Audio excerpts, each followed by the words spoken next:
April মাসের পয়লা যেটা দেওয়ার কথা ছিল আজ থেকে সেটা ঢুকবে। ভোটের পরে যুবসাথী টাথী থাকবে না, সব টাকা একটাই যুবক পাবে, সেই যুবকের নাম হচ্ছে অভিষেক বন্দ্যোপাধ্যায়।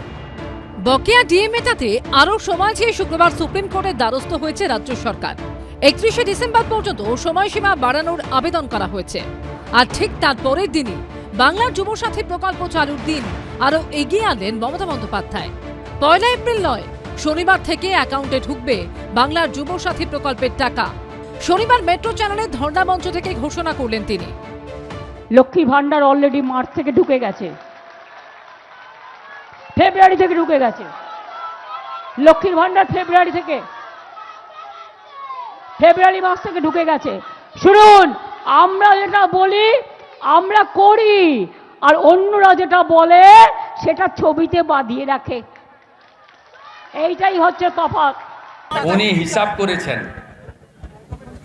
9 লক্ষ সরকারি কর্মচারী শিক্ষক আছেন আর 85 লক্ষ আবেদন করেছেন।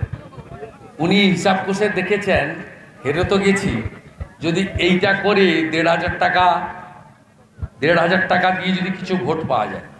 উনি অঙ্ক কষেছেন, এটা ভোটের অঙ্ক।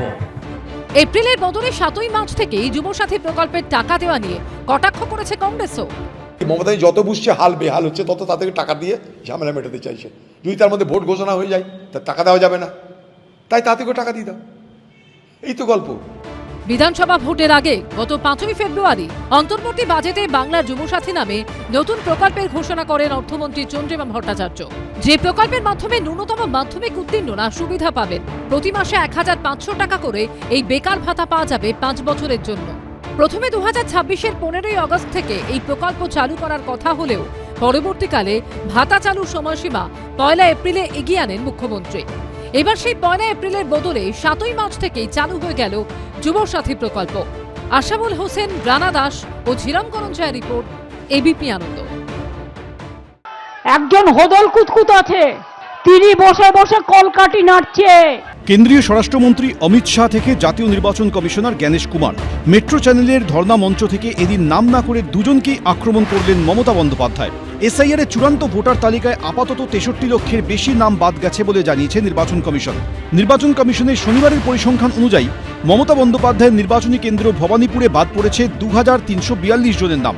এর আগে খসড়া তালিকায় ভবানীপুর কেন্দ্রের নাম বাদ পড়েছিল 44,787 জনের, অর্থাৎ ভবানীপুর কেন্দ্রে বাদ পড়েছে মোট 47,129 জনের নাম। এই কেন্দ্রে বিবেচনাধীন ভোটারের সংখ্যা 14,154। অভিযোগ নথি থাকা সত্ত্বেও নাম বাদ দেওয়া হয়েছে এরকম ভবানীপুরের ভোটারদের একাংশকে এদিন ধর্ণা মঞ্চে নিয়ে আসা হয়। নথি হাতে নিয়ে মঞ্চে ওঠেন তারা। আর এরপরই নির্বাচন কমিশন এবং বিজেপিকে একযোগে আক্রমণ করেন মমতা বন্দ্যোপাধ্যায়।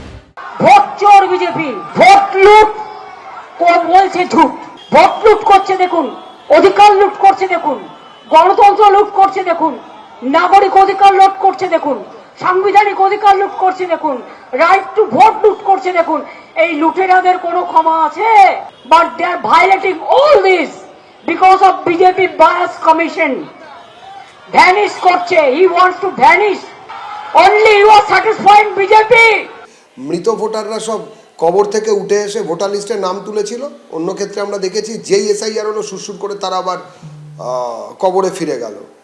44 বছরের বাবার 22 বছরের ছেলে পাওয়া গেছে।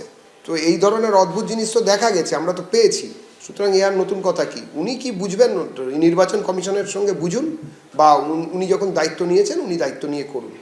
কেরল সফরে রয়েছে নির্বাচন কমিশনের ফুল বেঞ্চ। সেখানেই পশ্চিমবঙ্গের এসআইআর প্রসঙ্গে ইঙ্গিতপূর্ণ মন্তব্য করলেন মুখ্য নির্বাচন commissioner. With regards to West Bengal, the SIR is proceeding in accordance with the Constitution and orders of the Honorable Supreme Court. নাম না করে অমিত শাহকেও আক্রমণ করেন তৃণমূল নেত্রী। অত্যাচারীরা, স্বৈরাচারীরা, হটকারীরা, ধ্বংসকারীরা, এত মানুষের মৃত্যু, একটু হৃদয়ে মায়া জাগে না? লাশ কাটার ঘরে শবদেহ কাঁদছে, যার নাম কেটে দিয়েছে সেও ভাবছে আমি কি এদেশে থাকতে পারবো। চিন্তা করবেন না, আমি আপনাদের সাথে আছি। My humble request to the জাজেস, judiciary, please give this justice to the people. Somebody thinks himself as a superhuman. Public is nowhere. then he will be no more also. The selfish giant, the selfish man. যে নির্বাচন কমিশনকে আরো শক্ত হতে হবে। কারা আগুন লাগিয়েছিল বিডিও অফিসে, সিসি ক্যামেরার সামনে কোন বিধায়ক দাঁড়িয়েছিলেন কলার তুলে, যারা আগুন লাগিয়েছিল তাদের নাম এবং পদবি সব আমাদের সামনে চাই।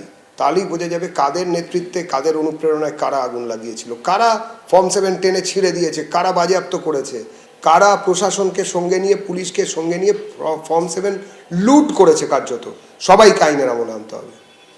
10ই মার্চ সুপ্রিম কোর্টে পশ্চিমবঙ্গের এসআইআর মামলার শুনানি হবে। তার আগে 8ই মার্চ রাজ্যে আসছে মুখ্য নির্বাচন কমিশনার জ্ঞানেশ কুমারের নেতৃত্বে নির্বাচন কমিশনের ফুল বেঞ্চ। তার আগে আক্রমণ পাল্টা আক্রমণের সরগরম রাজনীতি। আশাবুল হোসেন, উজ্জ্বল মুখোপাধ্যায়, শিবাশিস মৌলিক, এবিপি আনন্দ। এবিপি আনন্দ, এগিয়ে থাকে, এগিয়ে রাখে।